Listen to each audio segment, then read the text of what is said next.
A Casa Branca começou a primeira semana de abril de 2026 com uma ameaça explícita. Terça-feira será o dia da usina elétrica e o dia da ponte. Tudo de uma vez só no Irã. Não haverá nada igual. Abram a p*** do estreito, seus bastardos malucos, ou vocês conhecerão o inferno. Vai vendo. Louvado seja Alá. Presidente Donald J. Trump. É fato que já no primeiro dia de conflito, crimes de guerra foram cometidos, porque logo de cara, uma escola primária para meninas foi atacada. Mas apesar disso, ainda existem nos Estados Unidos pessoas que se impressionam quando o presidente anuncia novos crimes de guerra e assim, tão casualmente nas redes sociais.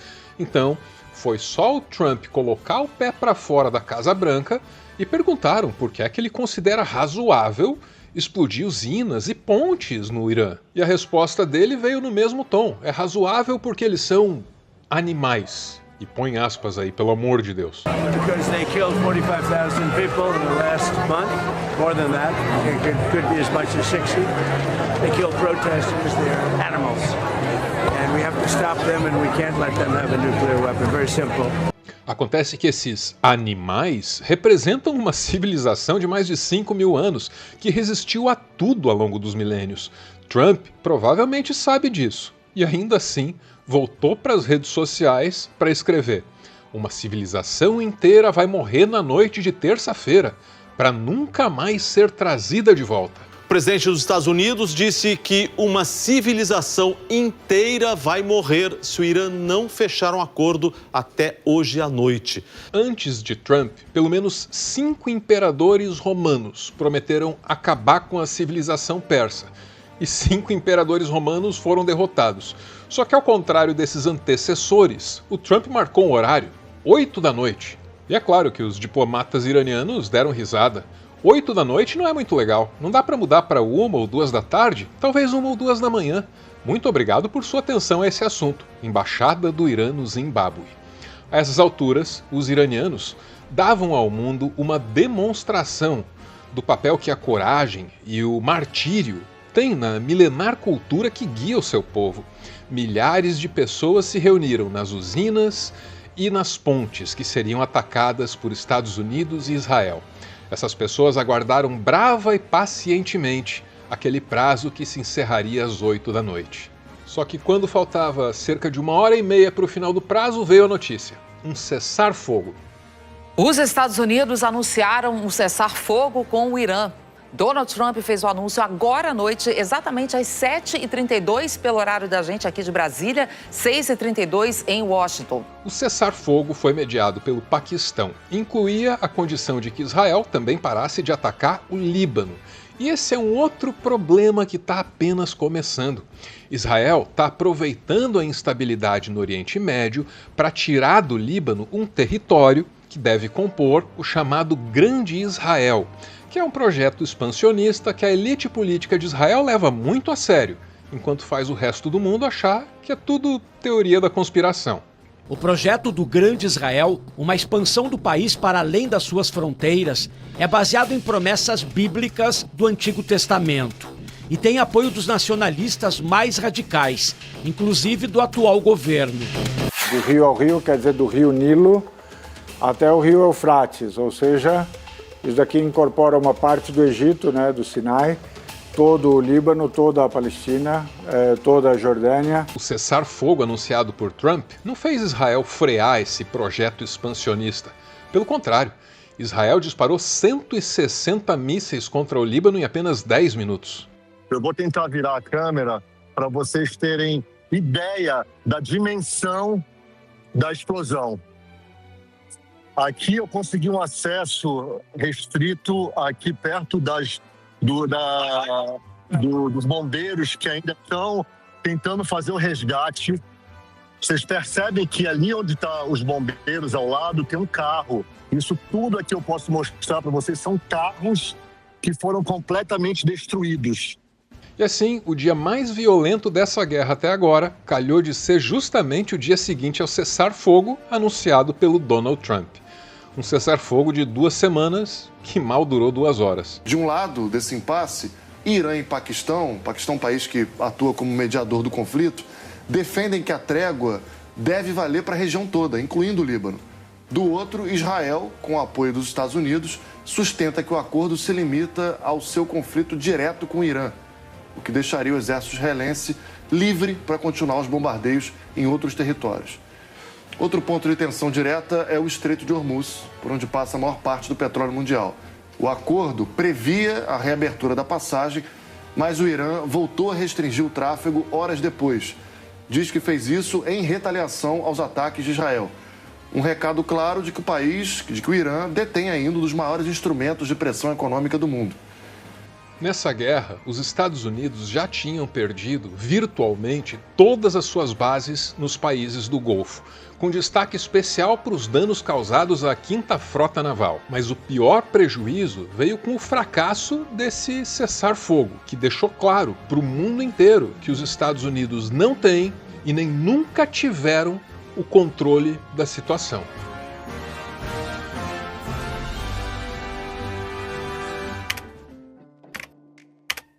Em poucas semanas, os Estados Unidos acumularam um desgaste que ameaça o seu futuro como potência hegemônica. E não é difícil de entender. Os países do Golfo comercializam petróleo em dólar. E eles fazem isso porque eles contam com a proteção militar dos Estados Unidos. Só que, com poucas semanas de guerra, já ficou claro que essa proteção, na verdade, é muito frágil, é ineficiente. Seria do interesse dos Estados Unidos sair dessa guerra o quanto antes, mas o fracasso do cessar-fogo já deixou óbvio que não são os Estados Unidos que decidem sob quais condições a paz pode ser estabelecida.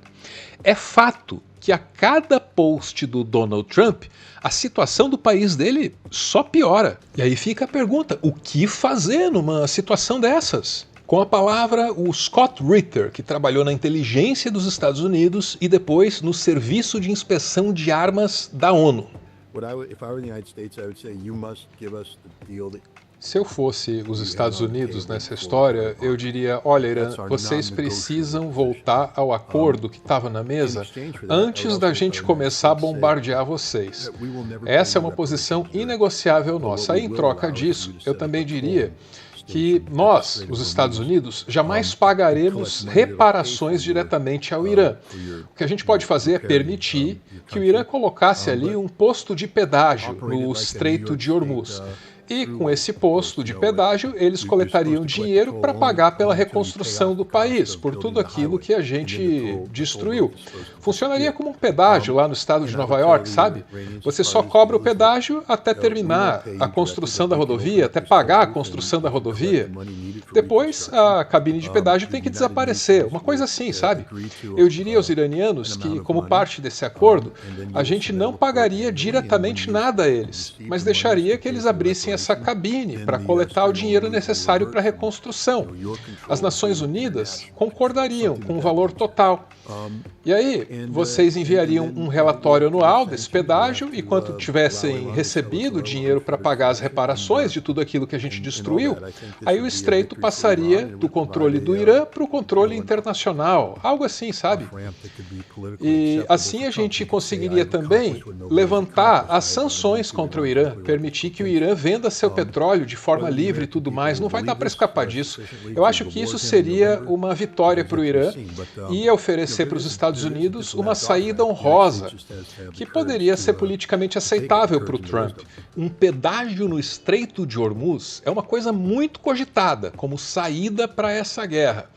E é um jeito de fazer basicamente o mundo inteiro pagar pela destruição causada pelos Estados Unidos e por Israel. E mesmo essa, que é a melhor das hipóteses para os Estados Unidos, coloca esse país numa situação muito pior que aquela em que ele estava antes da guerra. Nenhum resumo objetivo dos fatos dos últimos dias é favorável a Donald Trump. Xingou, ameaçou, voltou atrás, propôs um cessar-fogo que não foi respeitado nem pelos seus principais aliados em Israel. É vergonha para dar, vender e dividir com o coelho do Doni Darko, que apareceu ao lado dele ali na Páscoa. Agora, a guerra está fora de controle. E a narrativa também, a começar pela ofensiva do serviço diplomático iraniano nas redes sociais, um espaço em que o Trump reinava soberano até outro dia. tenha modos ou tome jeito, como as embaixadas iranianas zoaram da ameaça vulgar de Donald Trump. É da Al Jazeera. E aqui a gente lê que o Estado iraniano liberou suas embaixadas para avacalhar, para esculhambar o Donald Trump e sem frear a criatividade. A embaixada do Irã na Índia foi na veia. Falar palavrões e soltar insultos é como os pirralhos que não sabem perder se comportam. Tome jeito, seu velho! Já a embaixada do Irã no Reino Unido misturou referências e juntou um texto do filósofo persa Rumi com uma frase do Mark Twain. É melhor manter a boca fechada e deixar que pensem que você é um idiota que abri-la e remover todas as dúvidas. Já na Áustria, os diplomatas iranianos não recorreram assim a citações, mas também mantiveram o vocabulário em bom nível, até para poder criticar o do Donald Trump. O presidente dos Estados Unidos rebaixou-se a um nível sem precedentes de súplica, misturando uma grosseria amarga e vazia com ameaças. O desespero dele é quase palpável e escorre a cada sílaba, especialmente dos palavrões lançados ao acaso. Como se percebe, a guerra também é travada e também está sendo perdida nesse ambiente aí das redes sociais, que aliás já é belicoso pela própria natureza. Aproveitando a deixa, um breve parêntese para falar sobre elas, as redes. Brain rot, o apodrecimento do cérebro, é um termo que anda em voga principalmente desde dezembro de 2024, quando o dicionário Oxford escolheu esse como o termo do ano. Brain rot é o que acontece com o cérebro de quem consome conteúdos curtos, principalmente vídeos em excesso. 2 anos se passaram e agora, em 2026, as empresas de tecnologia estão enfrentando a primeira grande onda de processos, porque, ao que tudo indica, elas sabiam qual seria o resultado do que elas estavam fazendo e elas fizeram mesmo assim. Alguns aspectos do chamado microconteúdo são assustadores. É possível passar 2 horas vendo vídeos curtos e aí desligar o telefone sem conseguir se lembrar de nenhum deles. É uma espécie de transe que a médio prazo compromete o funcionamento do cérebro. O foco diminui. Quem tem tendência natural à depressão ou à ansiedade crônica acaba abrindo espaço, abrindo uma chance para que esses males da mente se manifestem. E tudo graças a um hábito ruim. Só que esse é o século XXI e algum tempo de tela você vai ter, né? Então que seja um tempo de tela saudável diante de conteúdos que não explorem certas fragilidades da sua psicologia. É perfeitamente possível usar seu tempo de tela para estar diante daquilo que te eleva em conhecimento, em cultura, em espírito mesmo. E é por isso que eu indico a Fílmica, com toda a segurança de quem se sente convicto de que está dando um bom conselho. A Fílmica é uma plataforma de streaming brasileira. Hoje são 550 títulos de mais de 90 países e toda semana tem alguma coisa nova estreando em categorias que engrandecem a alma, tipo Histórias da Palestina, Cinema Revolucionário Cubano e várias outras seleções que vão muito além do óbvio. Assinar a Fílmica vale a pena e você tem 2 opções aqui, hein? Para o plano mensal, você usa o cupom ARVRO e ganha um desconto vitalício. Aí a mensalidade de R$ 16,90 cai para R$ 14,90, valor que vai continuar valendo enquanto você mantiver a assinatura fixa.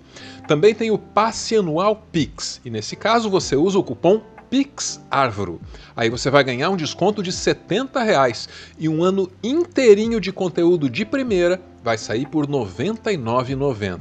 Essas ofertas são por tempo limitado. Para aproveitar, use o link que está fixado no topo da caixa de comentários. Muito obrigado, Fílmica. E agora, de volta ao nosso tema principal. Agora que já se sabe que os Estados Unidos só podem sair dessa guerra pior do que entraram, é natural que o mundo se pergunte: por que foram entrar então? E as respostas estão todas no dia 11 de fevereiro de 2026, quando Netanyahu fez uma discreta visita à Casa Branca. Os detalhes desse encontro permaneceram em sigilo, mas só até agora. Como Trump levou os Estados Unidos à guerra com o Irã? É uma reportagem do The New York Times, publicada agora diante do fracasso do cessar-fogo. Nesse texto, a gente lê que Netanyahu entrou numa sala adjacente ao Salão Oval e assumiu um papel central. Fez lá uma apresentação de slides, o popular PowerPoint, que Trump assistiu sentadinho na plateia. E pelo jeito era um PowerPoint assim meio dalanhol. Autoridades dos Estados Unidos e de Israel reuniram-se primeiro na sala do gabinete, adjacente ao Salão Oval. Depois, Netanyahu dirigiu-se ao andar de baixo para o evento principal, uma apresentação altamente confidencial sobre o Irã para o presidente Trump e sua equipe na sala de situação da Casa Branca, que raramente era utilizada para reuniões presidenciais com líderes estrangeiros. Trump sentou-se, mas não em sua posição habitual na cabeceira da mesa de conferência de mogno da sala. Em vez disso, o presidente ocupou um assento em um dos lados, de frente para as grandes telas montadas ao longo da parede. Netanyahu sentou-se do outro lado, exatamente em frente ao presidente. E segundo o PowerPoint do Netanyahu, a guerra seguiria um caminho totalmente diferente desse que o mundo está vendo agora. Segundo a apresentação dele, o Irã, a essas alturas, já não conseguiria disparar nenhum míssil e nunca, jamais, em hipótese alguma, fecharia o Estreito de Hormuz. Netanyahu e sua equipe delinearam condições que eles retrataram como indicativas de uma vitória quase certa. O programa de mísseis balísticos do Irã poderia ser destruído em poucas semanas. O regime ficaria tão enfraquecido que não seria capaz de bloquear o Estreito de Hormuz. E a probabilidade de o Irã desferir golpes contra os interesses dos Estados Unidos em países vizinhos foi avaliada como mínima. Depois de fazer essas promessas que não se cumpriram, o Netanyahu foi embora, levou os israelenses dele junto. No dia seguinte, o Trump fez uma nova reunião, só com o pessoal dele. O diretor da CIA, John Ratcliffe, teria dito que as promessas eram uma farsa. Já o Marco Rubio chamou tudo de conversa fiada. Quando Trump juntou-se à reunião, o Sr. Ratcliffe informou sobre a avaliação. O diretor da CIA usou uma palavra para descrever os cenários de mudança de regime do primeiro-ministro israelense: farsescos. Nesse ponto, Rubio interrompeu. Em outras palavras, é conversa fiada, disse ele. Ratcliffe acrescentou que, dada a imprevisibilidade dos eventos em qualquer conflito, uma mudança de regime poderia acontecer, mas não deveria ser considerada um objetivo alcançável. Vários outros fizeram intervenções, incluindo Vance, recém-chegado do Azerbaijão, que também expressou um forte ceticismo sobre a perspectiva de mudança de regime no Irã.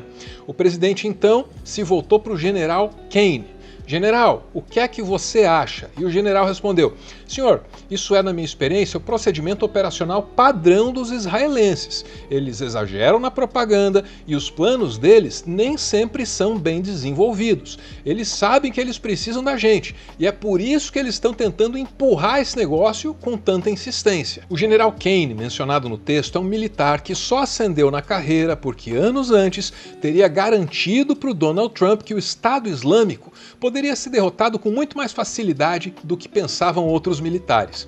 Essa avaliação dele foi contestada, mas o Trump premiou a confiança e fez dele chefe do Estado-Maior. Só que mesmo esse cara, que já subestimou outras forças antes, avisou que o plano do Netanyahu era furada. Ele também alertou sobre a enorme dificuldade de garantir a segurança do Estreito de Hormuz e os riscos de o Irã bloqueá-lo. Trump havia descartado essa possibilidade sob a suposição de que o regime capitularia antes que chegasse a esse ponto. O presidente parecia acreditar que seria uma guerra muito rápida, uma impressão que foi reforçada pela resposta morna ao bombardeio dos Estados Unidos contra as instalações nucleares do Irã no mês de junho. Ou seja, não faltou amigo para avisar, só que parece que o Trump estava muito empolgado, muito entusiasmado com o sucesso dele na Venezuela. De volta ao cargo para um segundo mandato, a confiança de Trump nas habilidades das forças militares dos Estados Unidos apenas cresceu. Ele estava especialmente encorajado pela espetacular incursão para capturar o líder venezuelano Nicolás Maduro em seu complexo presidencial no dia 3 de janeiro. Nenhuma vida americana foi perdida na operação, o que representou para o presidente mais uma evidência da proeza inigualável das forças dos Estados Unidos. A reportagem do The New York Times protege os auxiliares do Donald Trump que se opuseram ao plano do Netanyahu, só que expõe um desses auxiliares aí que encorajou a guerra. Trata-se do secretário de guerra, Pete Hegseth. Uma outra reportagem, essa do Washington Post, ainda afirma que o Hegseth teria dado ao Trump informações falsas sobre a guerra. É um claro processo de fritura. E muita gente nos Estados Unidos já se pergunta até quando ele vai conseguir continuar no cargo. No seu livro de autoajuda, A Arte do Acordo, o Donald Trump aconselha a nunca admitir de público uma derrota. Só que no caso do Irã, é bem provável que ele não possa escapar disso para sempre. Em algum momento ele vai ter que assumir o fiasco, e quando chegar a hora, ele vai precisar de um bode expiatório. Então o secretário bonitão aí, que se cuide. Ponto final em mais um textão e nas considerações finais, correndo o risco de promover algum desequilíbrio entre a quantidade de informação e a quantidade de opinião contida nesse vídeo. E olha, esse é um equilíbrio pelo qual esse canal preza. Mesmo correndo esse risco, eu queria voltar para esse post aqui do presidente dos Estados Unidos. Caramba, hein? Se o presidente diz casualmente nas redes sociais que ele vai exterminar uma civilização inteira e ele continua no cargo mesmo assim, é porque todo o arranjo institucional dos Estados Unidos tá podre. Alguém tem que levar a democracia para esse povo.